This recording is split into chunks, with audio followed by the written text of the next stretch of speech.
Hell yeah, who you calling afraid to fuck himself? Lovage residence. Resident? Sorry, kid, I don't speak French. Uncle Larry? The one and only. How goes the Echo Planet career? Are hippies easy? Oh yeah, my life's incredible. My carbon imprint is non-existent. Chip off the old block. Listen, Larry, I've always liked you. Maybe it's because you remind me of myself back when I wasn't the head of a film studio and super rich. Does this mean you're buying my script? Larry, celebrity sex tapes are not scripted out. They just happen. Ah, rejection. What a shocker. Larry, I need your help. Someone I can trust. Someone inexpensive. 1 out of 2 ain't bad. What do you say?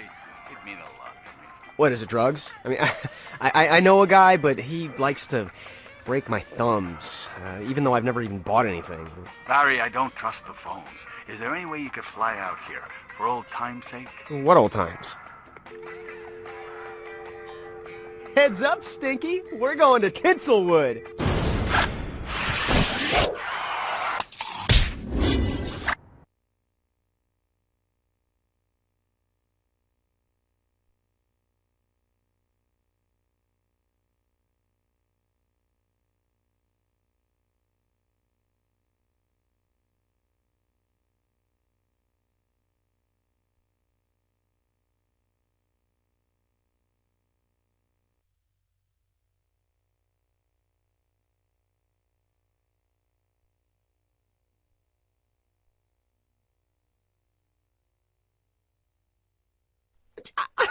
But I told you, man, he's my uncle. I'm just doing my job.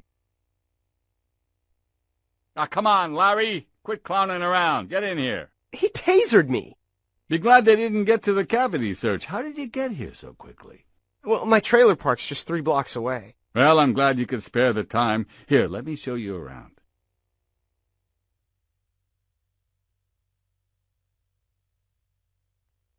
All set? Then strap on something tight and hang on with both hands, nephew mine. You're about to enter a world of magic and dreams. Over on our right now, those are the executive offices, the seat of my power, engine of my hubris, and home to my penthouse suite, a chamber of carnal marvels beyond the horniest straight man's sickest fantasies. Wow. Can we go inside? Sorry, Larry, we're still doing magic and dreams, not fantasies. But also on site is where you'll find my right-hand man, only this one is a woman, and ice water runs through her veins. A good, strong gal with durable breeding hips. Denise. Ah, there she is now. Hey, how goes the ball busting, Denise? Say hi to my good nephew here, Larry Lavage. I don't have time. Some of us work for a living, you know. That's what we like to hear, Denise. Rage! Up here is the mail room where we'll find our gruff but lovable resident curmudgeon, Merv Walski, making sure no private parcels go uninspected. We'll catch up with Merv later. Okay, this looks isolated enough. Larry, it's time I told you why I wanted you here. I'm mostly ears. I noticed that. Maybe we can pay to have them fixed later. Larry, I've learned from my private investigators and life coach that there's a plot afoot to ruin my company. But I'm enjoying your company. You're personable. No, as in my studio. My rival, Big Amos, the even seedier tycoon who runs the bigger soulless movie studio across the street, has infiltrated my staff. One of them's a mole, a wasp intent only on sabotaging everything I built or outsourced. Larry, I need you to uncover the identity of this mole and expose him. I thought they lived in hills. No, not that kind of mole. So you want me to investigate, but have no authority, influence, or access? Exactly. Loserdom is the perfect camouflage, and in your case, it'll be especially convincing. Maybe too much so, actually. Well, won't introducing me to everybody as your nephew kind of give it away? Good point, Larry. See? Thinking. That's why you're perfect for this. So if I find this mole, I should come to you? I'll be incognito for the rest of the week, but my assistant Denise will know what to do once you've gathered enough evidence. But so what if, say, Denise is the mole? Larry, don't be ridiculous. I'm sure she'd be woman enough to turn herself in on criminal charges. She may be a bit cold, but she still has scruples. She has a business degree. I'll try to keep that in mind. Well, Larry, this is where your inaugural tour of Laffer Studios ends and your magical toil begins. I'll just introduce you to my good friend here, and you'll be squared as butter.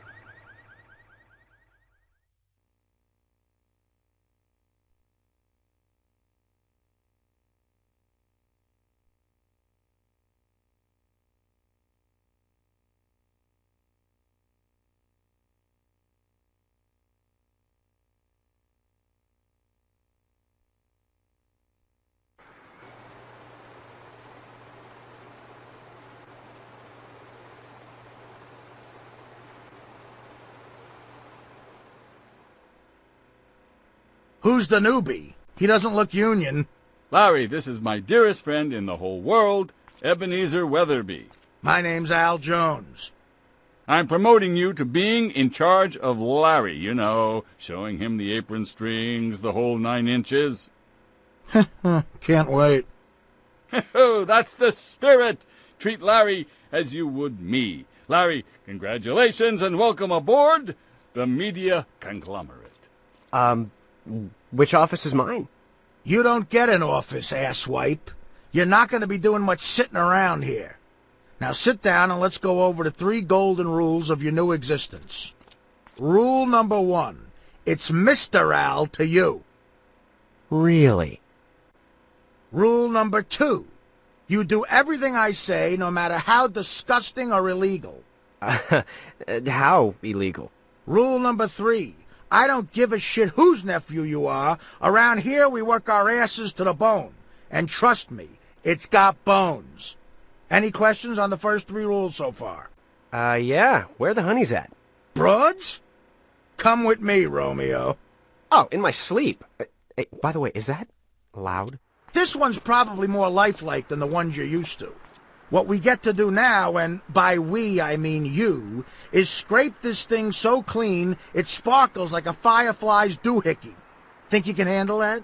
Yeah, hey, that sounds cool. Thanks again.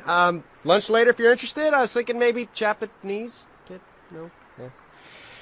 Huh. Maybe if I stroke faster, I'll be done sooner. All right, kid. Magic of filmmaking for tards. This here's called a mini-map. You use it to find mission objectives, critical locations, and to see the world smaller and less confusingly. Arrows above or below these show whether they're above or below your current position. If you'd like to know more, Chapter 17 of Minkowski's exegesis on 4-dimensional space might prove illuminating to the relatively dilettante. A good read, but a little preachy. Come on, kid. Pretend it's your cousin. Get in there and scrape. What kind of sick bastards would vandalize a soundstage besides me? My work is way better than this. Hey, that's the same stony icon from my dream. That's not how you draw a dick. It's completely out of proportion. Nice job. You've made me proud. That I'm not you, at least.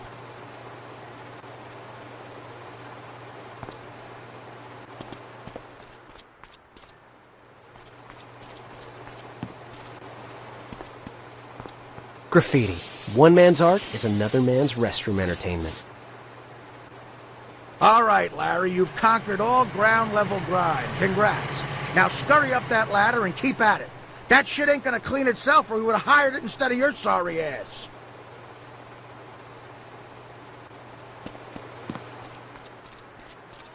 Just as a gentle reminder, one climbs surfaces by walking right into them using controls highlighted on the screen.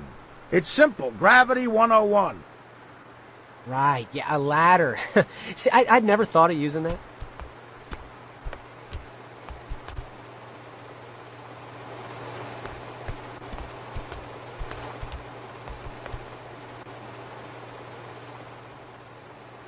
Well, if they made the billboard smutty enough, nobody would have needed to deface it.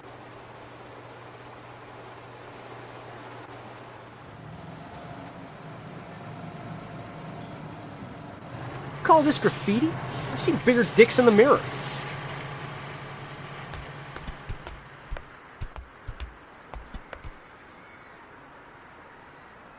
Seriously, did any of these guys go to art college?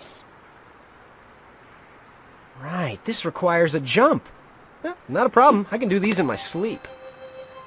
Yeah, I'm no expert on big penises, but I believe the aim of drawing them isn't to represent their outward appearance, but their inner significance.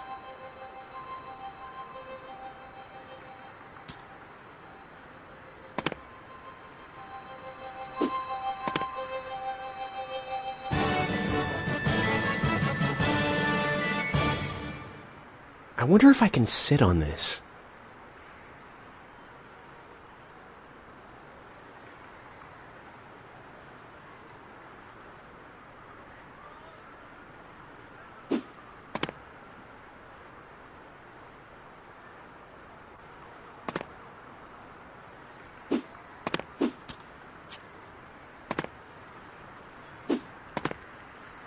If you press jump again while in midair, you'll soar even higher. FYI, Twinkle Toes, you can also shimmy when you're holding the edges by using the controls highlighted on the screen, or drop off them and climb back up. But feel free to experiment with your own stupider techniques.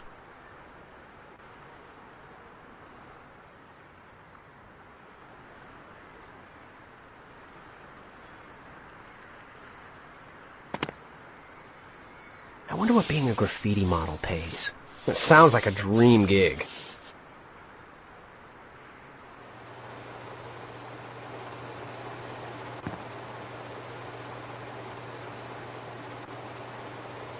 Walking along beams and ropes is a simple matter of cat-like reflexes and inhuman equilibrium.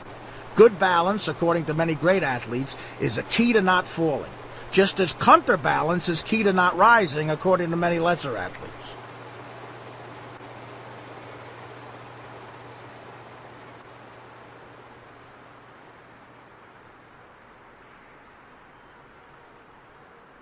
Hey, that's my mom's phone number. There, just like new. Or not. Actually, it's pretty grim in here. Well, there's no graffiti now, at least. Did you get it all then, Pipsqueak? Very impressive. I can hardly tell this is the same soundstage I drew shit all over yesterday.